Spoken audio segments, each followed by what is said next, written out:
Ang nanay ay ang nag-iisang tao sa buhay mo na uunawain ka, aalagaan ka, at hinding-hindi mapapagod na unawain ka.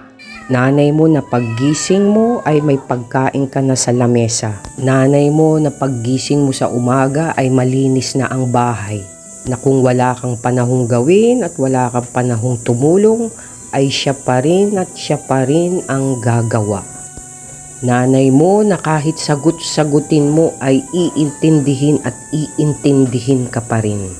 Away man kayo at wala kang respeto kung siya ay iyong sagot-sagutin, ay siya na lang ang magpapakumbaba para magkaroon ng kapayapaan sa inyong tahanan. Handa kang ipagtanggol ang bumangga, giba. Handang sumugod, huwag ka lang masasaktan. Sasaluhin lahat ang sakit, maging maayos ka lang. Handang makinig kahit anong sakit man ang iyong nararamdaman. Handa kang unawain at paglingkuran, maging maayos lang ang iyong kalagayan. Magkasala ka man, handa kang yakapin at tanggapin. Lumapit ka lang, hindi ka niya pababayaan. A mother's love never fails or falters even though her heart is breaking. Oh, di ba mga bebs, English yon. So yun lang mga bebs, happy Mother's Day to all of us.